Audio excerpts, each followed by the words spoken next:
नमस्कार बच्चों, आज अपन पाठ 3 शुरू करेंगे। पाठ का नाम है हमें संसद की आवश्यकता क्यों होती है। तो जैसा कि आपने भी संसद के बारे में सुना होगा, तो ये नीचे चित्र दिया गया है। ये क्या है? हमारी संसद। और हमें इसकी ज़रूरत क्यों होती है? क्योंकि संसद में जनता के द्वारा चुने हुए प्रतिनिधि होते हैं, जो जनता के विचारों को प्रस्तुत करती है और उसके आधार पर जनता के विकास के लिए कार्य किए जाते हैं। तो शुरू करते हैं। हम भारतीयों को इस बात का गर्व है कि हम एक लोकतांत्रिक व्यवस्था का हिस्सा है, और एक लोकतांत्रिक देश वही होता है जहाँ पर जनता द्वारा प्रतिनिधियों का चुनाव किया जाता है और उन प्रतिनिधियों से सरकार बनती है, जैसा कि हमारे भारत में है। इस अध्याय में हम निर्णय प्रक्रिया में सहभागिता और लोकतांत्रिक सरकार के लिए नागरिकों की सहमति के महत्व जैसे विचारों के आपसी संबंधों को समझने की कोशिश करेंगे। और हम इस अध्याय में जो देश के लिए जो निर्णय लिए जाते हैं, उन निर्णयों में आम जनता की भागीदारी कैसे होती है, वो सारा हम इस पाठ में पढ़ेंगे। यही वे तत्व हैं जो सम्मिलित रूप से भारत में एक लोकतांत्रिक व्यवस्था का निर्माण करते हैं। इस बात की सबसे अच्छी अभिव्यक्ति संसद के रूप में मिलती है।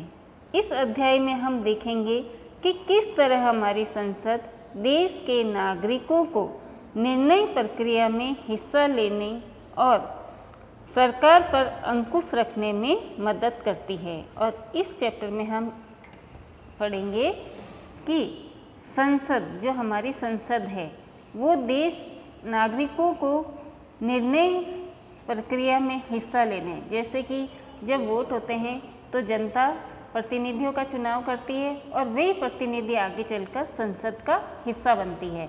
और जनता की बात को जनता अपनी बात को प्रतिनिधियों के माध्यम से संसद में प्रस्तुत करती है। और अगर वे प्रतिनिधि सही कार्य कर रहे हैं तो जनता उन्हें वोट देती है, और अगर वे नेता सही नहीं होते हैं तो वे उसके खिलाफ भी निर्णय दे सकते हैं। इसी आधार पर संसद भारतीय लोकतंत्र का सबसे महत्वपूर्ण प्रतीक और संविधान का केंद्रीय तत्व माना जाता है। अब लोगों को फैसला क्यों लेना चाहिए? जैसा कि हम जानते हैं कि 15 अगस्त 1947 को आज़ाद हुआ। इस आज़ादी के लिए पूरे देश की जनता ने एक लंबा और मुश्किल संघर्ष चलाया। कि ये तो हम सभी जानते हैं कि हमारा देश भारत कब आज़ाद हुआ था? 15 अगस्त 1947 को। और इस आज़ादी को प्राप्त करने के लिए जनता ने बहुत लंबे समय तक मुश्किलों का सामना किया, तब जाकर हमें स्वतंत्रता मिली, हमारा देश आज़ाद हुआ। इस संघर्ष में समाज के बहुत सारे तबकों की हिस्सेदारी थी, और समाज के कई ऐसे संगठन थे जिन्होंने देश को आज़ाद कराने में महत्वपूर्ण भूमिका निभाई। तरह तरह की पृष्ठभूमि के लोगों ने इसमें भाग लिया।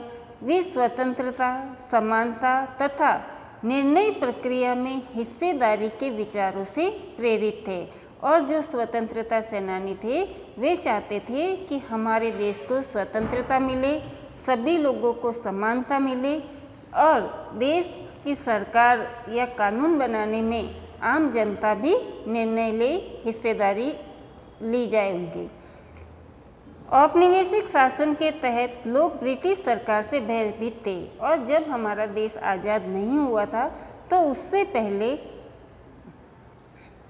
100 साल तक अंग्रेज़ों ने हमारे भारत पर अधिकार किया, और वे जनता का इस तरीके से शोषण करते थे कि जनता उनसे डरती थी।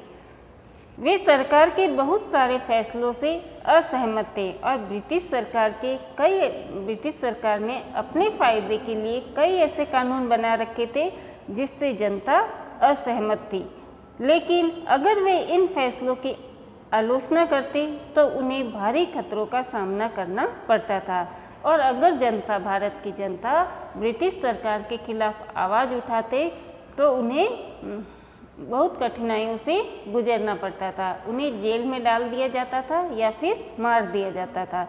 तो इसके डर से कोई उनके खिलाफ आवाज़ भी नहीं उठाता था। राष्ट्र स्वतंत्रता आंदोलन ने यह स्थिति बदल डाली। अब जनता का असंतोष इतना फैल गया, जनता इतनी परेशान हो गई कि उसने एक क्रांति का रूप ले लिया। राष्ट्रवादी खुलेआम ब्रिटिश सरकार की आलोचना करने लगे और जो राष्ट्रवादी नेता थे उन्होंने ब्रिटिश सरकार की आलोचना करना शुरू कर दिया और अपनी मांगें पेश करने लगी और उन्होंने ब्रिटिश सरकार की से अपनी मांगों को पूरा करने के लिए जगह जगह धरना और इस तरीके से क्रांति वगैरह करने लगे और उन्हें बजट पर चर्चा करने एवं प्रश्न पूछने का 1885 में ही भारतीय राष्ट्रीय कांग्रेस ने मांग की और इस तरीके 1885 में भारतीय राष्ट्रीय कांग्रेस एक संगठन बनाया गया जिसने ये मांग की कि विधायिका में निर्वाचित सदस्य होने चाहिए। मतलब जो कानून बनाने वाली जो विधायिका है उसमें जो सदस्य है वो किसके होते थे? अंग्रेज़ों के ही होते थे। ब्रिटेन से डायरेक्ट जनरल बना के उन्हें यहाँ भेज दिया जाता था। लेकिन अब इन्होंने मांग की कि विधायिका में जो सदस्य होंगे, जो प्रतिनिधि होंगे, वे निर्वाचित सदस्य होने चाहिए और उन्हें बजट पर चर्चा करने और प्रश्न पूछने का अधिकार मिलना चाहिए और जनता को अगर कोई कानून सही नहीं लगता है तो उसके विरोध में प्रश्न पूछने का अधिकार मिलना चाहिए। 1909 में बने, अभी देखो 47 से 1947 में हमारा देश आज़ाद हुआ और 1909 में फिर गवर्नमेंट ऑफ इंडिया एक्ट ने कुछ हद तक निर्वाचित प्रतिनिधियों की व्यवस्था को मंजूरी दे दी और फिर 1909 में ब्रिटिश सरकार ने एक कानून बनाया गवर्नमेंट ऑफ इंडिया एक्ट के आधार पर कुछ हद तक, मतलब पूरी जनता को वोट देने का अधिकार नहीं होगा, मतलब कुछ सदस्यों को ही वोट देने का अधिकार दिया गया। तो हमारे भारत के लोगों ने सोचा कि चलो कोई बात नहीं, थोड़ी सी स्वतंत्रता तो मिली, आगे और देखेंगे। हालांकि ब्रिटिश सरकार के अंतर्गत बनाई गई ये शुरुआती विधायिकाएं राष्ट्रवादियों के बढ़ते जा रहे दबाव के कारण ही बनी थी और ये जो विधायिका बनी थी कि भाई जिसमें भारतीय लोगों को भी, कुछ लोगों को भी यहाँ पर निर्वाचन करने का या वोट देने का अधिकार होगा, तो वो किसके कारण हुआ था? राष्ट्रवादियों के बढ़ते दबाव के कारण। वे कंपनी सरकार, अंग्रेजी सरकार के विरुद्ध थोड़ा क्रांतियाँ वगैरह हो रही थी ना, तो उस वजह से उन्होंने हाँ कह दी। लेकिन इनमें भी सभी वयस्कों को न तो वोट डालने का अधिकार दिया गया, मतलब पूरी भारत की जनता को वोट डालने का अधिकार नहीं दिया गया, मतलब कुछ लोगों को ही वोट डालने का अधिकार दिया गया और न ही आम लोग निर्णय प्रक्रिया में हिस्सा ले सकते थे। जैसा कि आपने पहले अध्याय में पढ़ा था कि औपनिवेशिक शासन, औपनिवेशिक शासन मतलब ब्रिटिश शासन के अनुभव और स्वतंत्रता संघर्ष में तरह तरह के लोगों की हिस्सेदारी के आधार पर राष्ट्रवादियों को विश्वास हो गया कि स्वतंत्र भारत में सभी लोग अपने जीवन को प्रभावित करने वाले फैसलों में हिस्सा लेने की क्षमता रखते रहे।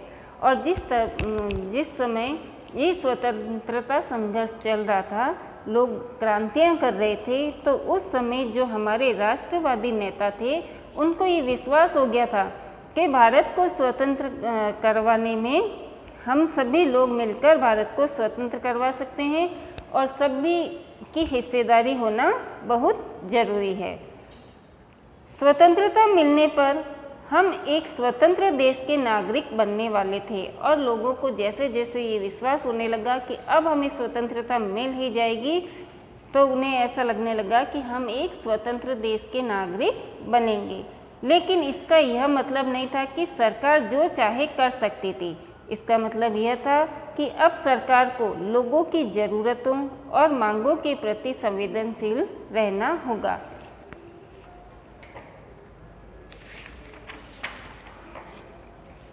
स्वतंत्रता संघर्ष के सपनों और आकांक्षाओं ने, मतलब लोगों ने ये सपना बना लिया था कि जब हमारा देश आज़ाद होगा तो हम सभी लोगों को समानता का अधिकार देंगे, सभी को वोटिंग राइट देंगे। और उनकी आकांक्षाओं ने स्वतंत्र भारत के संविधान में ठोस रूप ग्रहण कर लिया कि हम एक ऐसा संविधान बनाएंगे जिसमें सभी लोगों को स्वतंत्रता हो, समानता हो,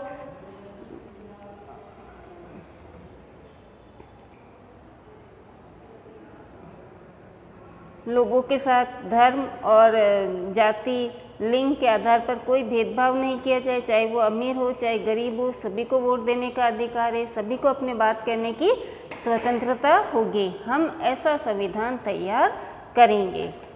इस संविधान ने सार्वभौमिक वैश्विक मताधिकार के सिद्धांत को अपनाया। सार्वभौमिक वैश्विक मताधिकार का मतलब है कि देश के सभी नागरिकों को, जो 18 वर्ष से ऊपर हो, वैश्विक नागरिकों को वोट देने का अधिकार होगा।